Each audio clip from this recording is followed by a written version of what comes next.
दोस्तों नमस्कार। दोस्तों, 60s में और 70s में समाचारों के लिए भारत के नागरिक जो हैं वो रेडियो पर निर्भर रखते थे। जो शहरों में या कस्बे में रहते थे उन लोगों को अखबार भी मिला करते थे, लेकिन ज्यादातर लोग एंटरटेनमेंट के लिए रेडियो अपने घर में रखते थे और उसमें जो आकाशवाणी से समाचार आते थे उनको सुनते थे।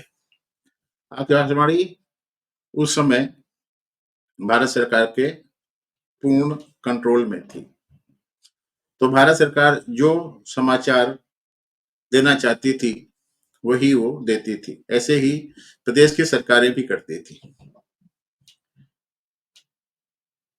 उस जमाने में ब्रिटिश ब्रॉडकास्टिंग कॉर्पोरेशन की हिंदी सर्विस में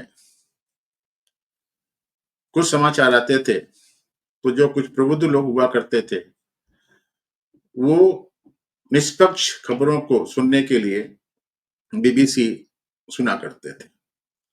बीबीसी की हिंदी सर्विस में शाम को 8 बजे आज तक एक प्रोग्राम आया करता था, उसको सुना कर आजकल प्रोग्राम आया करता था, उसको सुना करते थे। उसमें जो समाचार देने वाले हुआ करते थे वो भारत के ही नागरिक होते थे, लेकिन बीबीसी की जो हिंदी सर्विस थी या बीबीसी के जो समाचार थे उसके ऊपर ज्यादा विश्वास किया जा सकता था।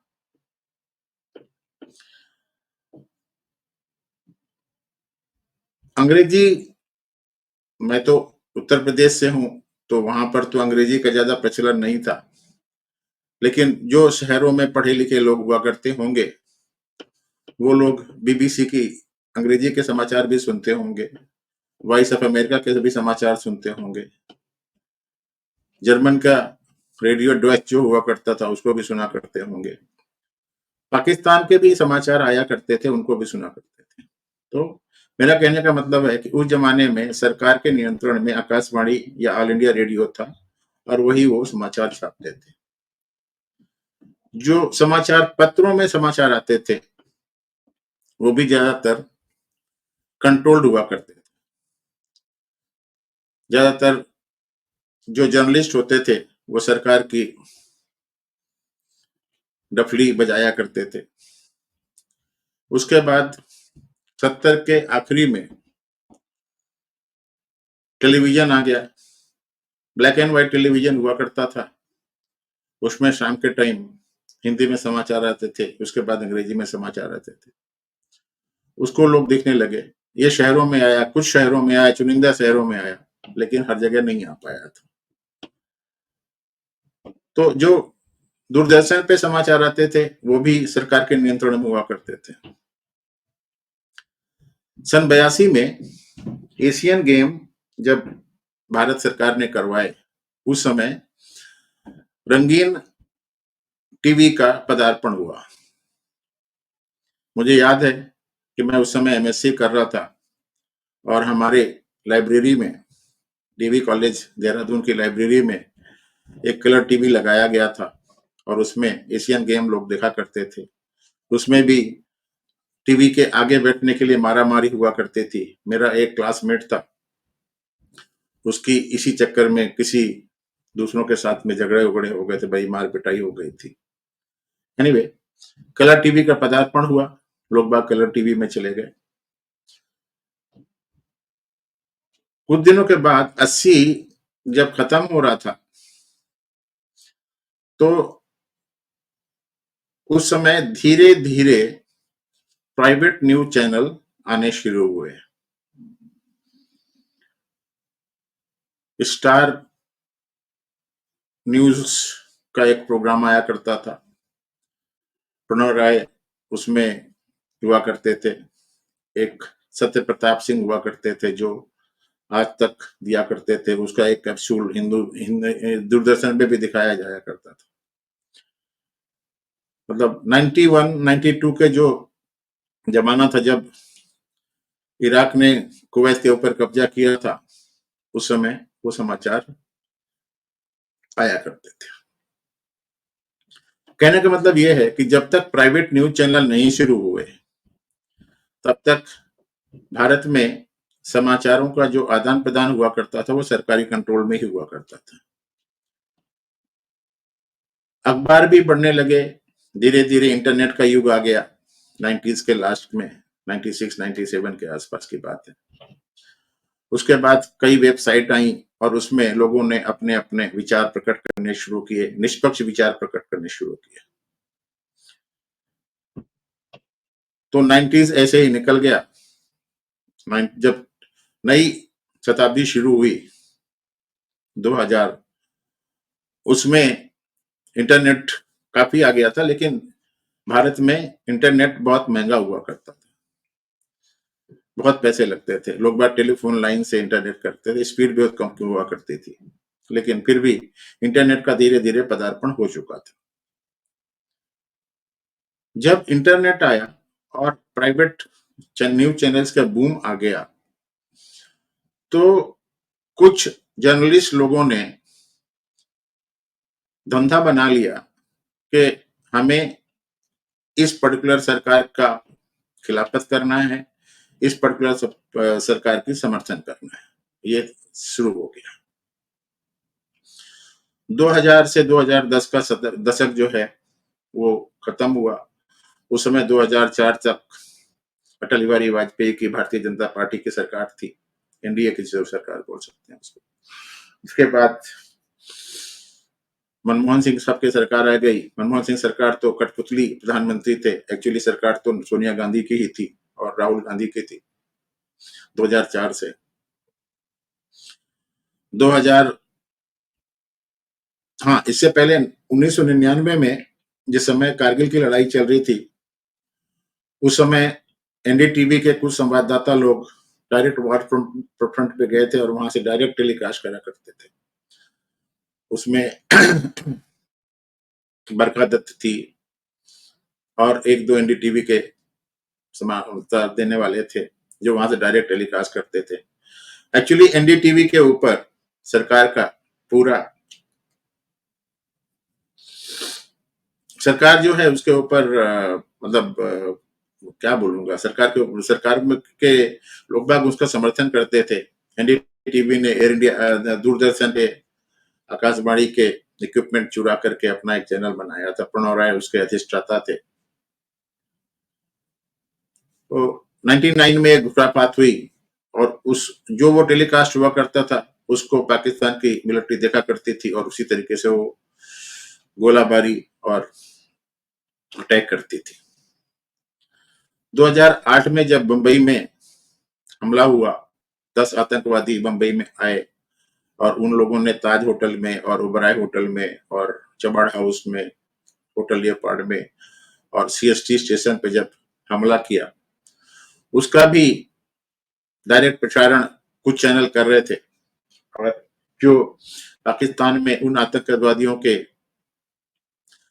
हैंडलर थे वो लोग उसको देखा करते थे और उसके हिसाब से वो लोग अपनी रणनीति बनाते थे। काफी नुकसान करवाया इन लोगों ने। 2010 के आसपास जब भारत सरकार से पब्लिक, उनके भ्रष्टाचार से पब्लिक आतंकित हो गई, तो टीवी चैनल काफी आगे पीछे चल रहे थे। कुछ जर्नलिस्ट जो है वो सरकार के खिलाफ बोलना शुरू कर दिए थे और कुछ उनके समर्थन में बोल रहे थे।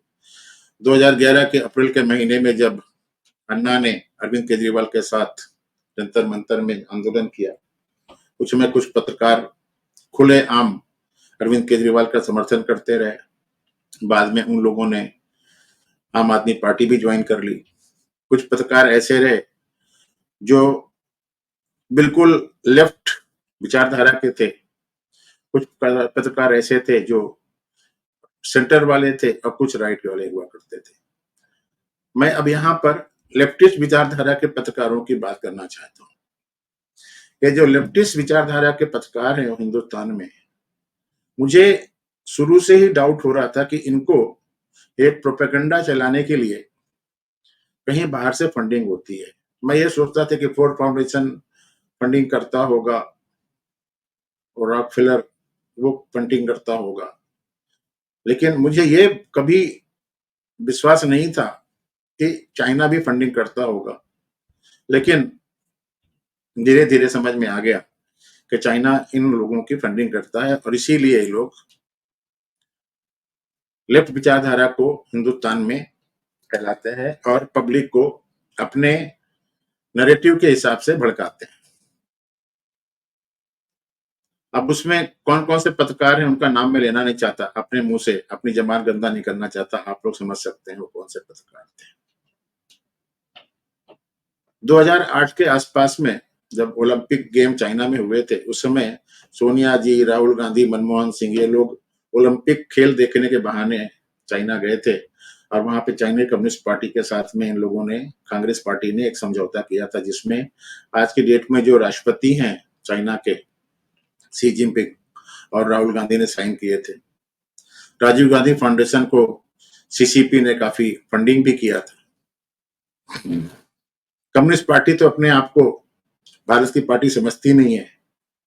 वो तो ये है कि अगर पहले कहते थे कि अगर रसिया में बादल छाएंगे तो जो कम्युनिस्ट इंडिया में होते हैं वो लोग छाता लेके बाहर निकल जाते हैं। यानी कि अगर रसिया में सर्दी हो गई तो भारत के कम्युनिस्टों को छींक आना शुरू हो जाती थी। रसिया से कम्युनिज्म खत्म हो गया,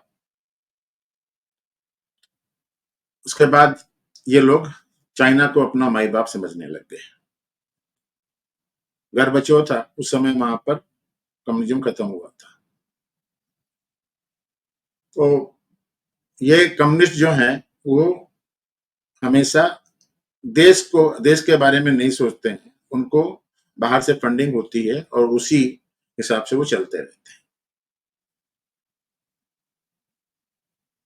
कुछ ऐसे न्यूज पोर्टल शुरू हो गए जो अल्ट्रा लेफ्ट है, जैसे कि एक सिद्धार्थ वरदराजन का वायर है, न्यूज क्लिक है, न्यूज लॉन्ड्री है और काफी है, प्रिंट है। ये सारे के सारे जितने भी चैनल हैं ये लेफ्टिस्ट हैं। इसके कुछ जर्नलिस्ट हैं जो अपने आप को, जो भी भारत का एस्टेब्लिशमेंट है उसके खिलाफ ही बुला करते हैं और इनको किसी भी तरीके से वापस मनमोहन सिंह की कांग्रेस की सरकार लेके आना है। 2020 के पास में, कोरोना के आसपास में, जब कोरोना यहाँ पे फैला हुआ था तो आप लोगों ने देखा होगा कि किस तरीके से एक महिला पत्रकार इलाहाबाद में जाकर के वहां पे लाशें गिन रही थी। ऐसे ही एक और महिला पत्रकार है जो वाशिंगटन पोस्ट में हिंदुस्तान के खिलाफ, भारत के खिलाफ लिखती रहती है। वायर की आरफा खानम शेरवानी किस तरीके से हिंदुस्तान के बारे में खुराफात करती रहती है, लिखती रहती है। तो जब कोरोना चल रहा था उस समय मेरी नजर पड़ी थी एक न्यूज वेबसाइट पे जिसका नाम था न्यूज क्लिक। काफी दिनों तक मैं, अब कोरोना के टाइम में क्या हो रहा था कि लॉकडाउन लगा था तो लोग घर से निकल के जब बाहर नहीं जा पा रहे थे, तो उनके पास में टाइम पास करने के लिए या तो आप टीवी देखो और या तो आप यूट्यूब में जाकर के कुछ न्यूज देखो। तो वैसे ही यूट्यूब में सडनली न्यूज क्लिक का एक लिंक आया, मैंने उसको क्लिक किया और वहां पर मैंने देखा कि अरे बाप रे, ये तो ऐसी एक साइट है जो बिल्कुल हिंदुस्तान के खिलाफ काम करती है और भारत सरकार के खिलाफ काम करती है। मोदी के खिलाफ काम करो चलता है, लेकिन भारत के सरकार के खिलाफ, भारत के खिलाफ आप न्यूज फैलाओगे, ये गड़बड़ होता है। मुझे शक हुआ कि इसको, इस न्यूज चैनल को चलाने के लिए, इस न्यूज वेबसाइट को चलाने के लिए कहीं ना कहीं से कुछ हो रहा होगा। 2021 के आसपास मेरे ख्याल में इनके ऊपर रेड हुई, इनकम टैक्स की रेड हुई, कुछ चोरी वोरी का मामला था, पता नहीं क्या था। लेकिन बाद में वो, इन लोगों ने बहुत हल्ला मचाया कि हिंदुस्तान के जो न्यूज चैनल हैं, फ्रीडम ऑफ एक्सप्रेशन को स्टफल किया जा रहा है, ये किया जा रहा है, वो किया जा रहा है। लेकिन 2023 के अक्टूबर के महीने में दिल्ली स्पेशल पुलिस ने इनके खिलाफ केस दर्ज किया कि इनको चाइनीज कंपनीज फंड करती हैं और ये भारत के खिलाफ प्रोपेगेंडा फैलाते हैं। उस समय इनके जो फाउंडर हैं पुरकायस्थ, उनको अरेस्ट किया गया और उनके साथ इनके जो एचआर के हेड थे अमित चक्रवर्ती, उनको भी अरेस्ट किया गया। इसके अलावा काफी पत्रकारों से पूछताछ हुई थी। उन पत्रकारों में जो मेन लोग थे उनके नाम मैं थोड़ा सा पढ़ के बताता हूँ आपको कौन कौन थे वो।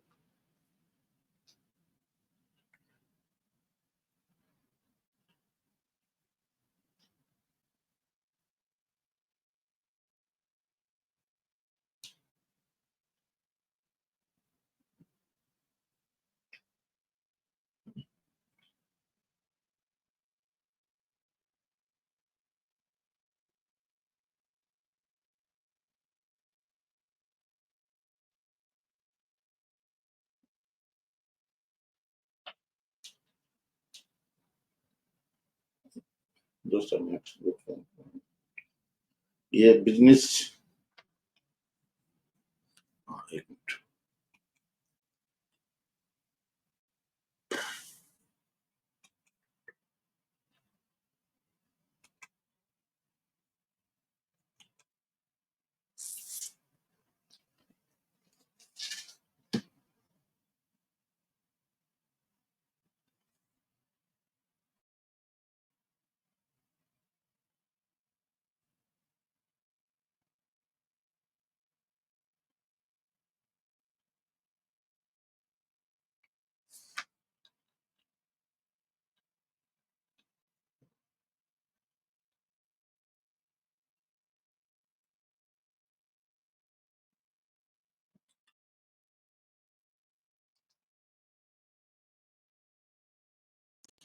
ये जो जिन लोगों की क्वेश्चनिंग किया गया था उसमें उर्मिलेश हैं, अनिंदर चक्रवर्ती हैं, अभिषाक शर्मा हैं, प्रणंजय गुहा ठाकुरता हैं और हिस्टोरियन जो है सुहेल हाशमी हैं, संजय राजौरा हैं, सटारिस्ट हैं, डी रघुनंदन हैं और इसमें तीस्ता सतरवाड़ का भी नाम आ रहा था और एक जो वो जावेद आनंद है वो भी उनका नाम आ रहा था। जावेद आनंद जो है वो तीस्ता सतरवाड़ के हस्बैंड है।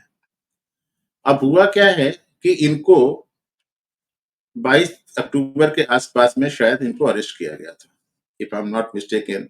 22 तारीख के आसपास में इनको अरेस्ट किया गया था। द पुलिस के पास में 46 लोगों का इन्होंने इन्वेस्टिगेशन किया है और कई जगह इन्होंने रेड मारी थी, एक अलग बात है। अब हुआ क्या है कि शनिवार के दिन जो इनका एचआर हेड है अमित चक्रवर्ती, उसने कोर्ट के सामने एक एप्लीकेशन दिया है और उसने बोला है कि मैं गवर्नमेंट का अप्रूवर, माफी का साक्ष्य बोलते हैं, सरकारी गवाह बनना चाहता हूँ। ये देखिए इसमें लिखा है HR head Amit Chakravarty was arrested in October after hours of raid in connection with the case filed under the anti terror law UPA following allegation of the portal receiving money for pro Pakistan China propaganda. ये business today का news है। Business today मैं ज्यादातर उन्हीं news site से news लेता हूं जो मतलब आज की डेट में भारत सरकार के मोदी के खिलाफ मानी जाती हैं। इसके अलावा मैं आपको एक चीज और दिखाता हूँ, ये न्यूज लॉन्ड्री की रिपोर्ट है। देखिए न्यूज लॉन्ड्री में क्या बोल रहा है। ये न्यूज लॉन्ड्री मधु त्रेहन की साइट है। ये पुरकायत साहब है। इसमें क्या लिखा है, Amit Chakravarti has reportedly moved court seeking to turn approval in the case, accusing the news portal of receiving foreign funds to spreading anti-India propaganda. Patiala house court granted Delhi की पटियाला हाउस कोर्ट ने दिल्ली पुलिस को 7 दिन का extension दे दिया है इस case में investigation पूरा करने के लिए।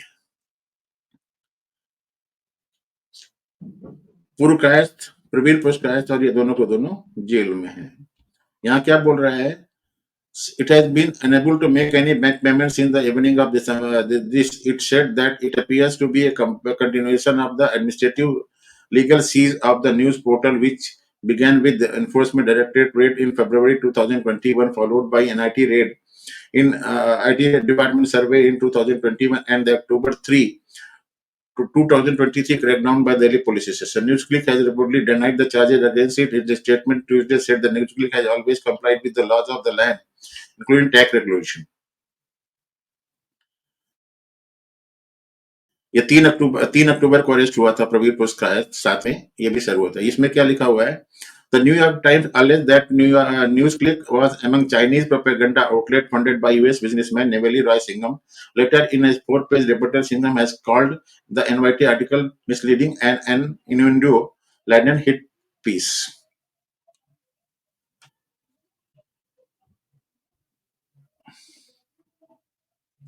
ये गौतम नलखा, अब गौतम नलखा कौन सा जर्नलिस्ट है? इसको पैसा क्यों जा रहा था भाई? गौतम नलखा ने वो जो महाराष्ट्र में एक तमाशा हुआ था और इसमें ये था कि ये मोदी को मारने के चक्कर में फंसे हुए थे। भाई क्या Gautam stated that which was named incorrect activist Gautam stated that Prakash Chakravarti and Singham had allegedly discussed how to create a map of India without Kashmir and to show Arunachal Pradesh as disputed area.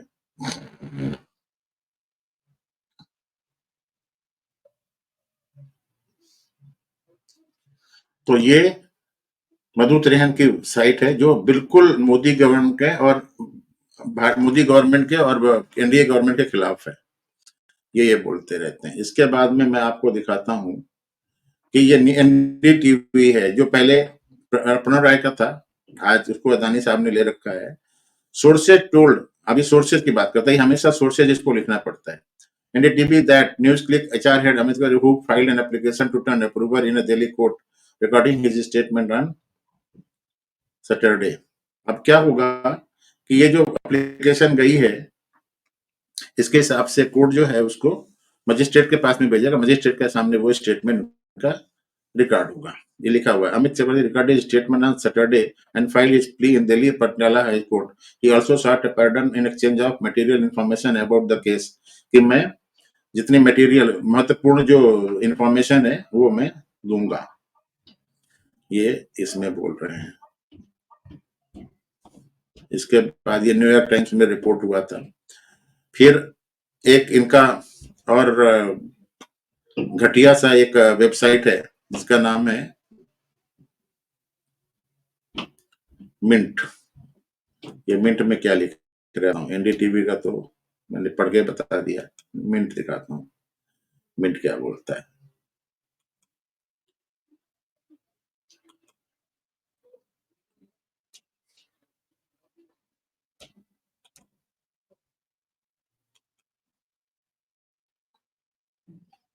देखिए mint क्या बोल रहा है। HR head Amit Chakravarty moves court to turn approver, जैसा बोल रहा है।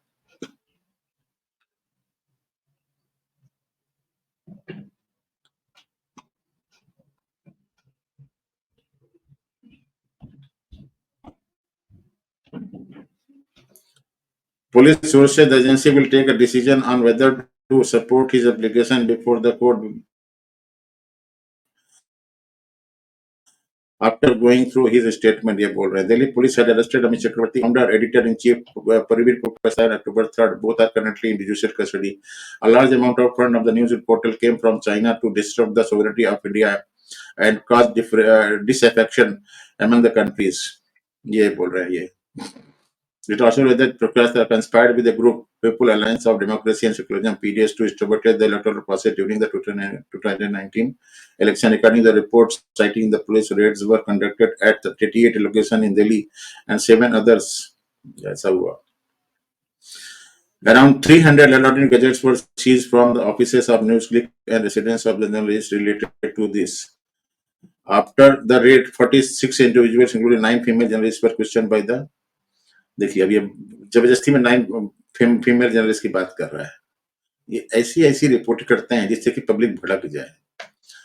और मुझे तो ऐसा लगता है कि हाई टाइम है कि गवर्नमेंट को इन बेवकूफों के ऊपर डंडे पड़ने चाहिए। ये लोग जर्नलिस्ट नहीं है, ये लोग अपने फेसबुक पोस्ट पे, अपने यूट्यूब चैनल से पब्लिक को भड़काते रहते हैं। तो इनको ये भड़काते हैं देश के खिलाफ, इसके चक्कर में इनके खिलाफ स्ट्रिक्ट एक्शन लेना चाहिए। ये हाई टाइम है, इन लोगों ने देश का इतना सत्यानाश किया है। मैं तो यही बोलता हूँ, ठीक है, मेरा एनालिसिस कैसा है कैसा नहीं है, लेकिन मेरी अपनी एक ओपिनियन है कि जितने भी देश विरोधी जर्नलिस्ट हैं, चाहे वो रवीश कुमार हो, चाहे वो पुनः कृष्ण वाजपेयी हो, चाहे अजीत अंजुम हो, चाहे आरफा खानम शेरवानी हो, चाहे बरखा दत्त हो, इन सबको पकड़ करके बिल्कुल उल्टा टांग करके इनको वो कर देना चाहिए, जिससे कि इनकी सारी गर्मी निकल रहा है। वो जो क्या है, वो अयूब है, राणा अयूब है, आशुतोष है, जो जितने भी अपने आप को, ये निर्मलेश है, क्या है, उर्मिलेश है, वो राहुल देव है, ऐसे लोग जो है ना, इनको उठा करके पटक करके मारना चाहिए। क्योंकि ये लोग तो पाकिस्तानी जो वहां पर बैठे हुए हैं, जो हमारे खिलाफ खुलेआम बगावत कर रहे थे, लेकिन ये देश में रह करके देश के खिलाफत करते रहते हैं। इनको सबको इतना कठोर दंड देना चाहिए कि बस इनकी पीढ़ियां याद करें। इन लोगों को पता नहीं कांग्रेस पैसा देती है, बाहर से पैसा मिलता है, किस बात का पैसा मिलता है? हर बात में कोई भी चीज होगी, अदानी ने ये कर दिया, मोदी ने ये कर दिया। इनको देश इतनी उन्नति कर रहा है, लेकिन इनको लगता है बेरोजगारी बढ़ रही है, महंगाई बढ़ रही है, ऐसा बढ़ रहा है। ये लोग हमेशा खुराफात ही करते रहते हैं। कहीं पर भी देखो, किसी भी चीज को सपोर्ट नहीं करेंगे। अभी जो 3 क्रिमिनल लॉ पास हुए हैं, उसका भी खिलाफत कर रहे हैं, बोलते नहीं ये गड़बड़ हो रहा है। राजीव दस्तेदाई उसमें भी एक है। तो ये न्यूज क्लिक का एचआर जो है वो गवर्नमेंट का अप्रूवर बनने वाला है। ये समाचार आपको मुझे देना था, तो मैंने जितना भी हो सका मैंने आपको बता दिया। आप इसके ऊपर सोचिए। अगर आपको ये वीडियो अच्छा लगा हो तो आप इसको लाइक करिए, शेयर करिए और मेरे चैनल को सब्सक्राइब करिए। मिलते हैं अगले वीडियो में किसी और मुद्दे के साथ। तब तक के लिए नमस्कार। जय हिंद।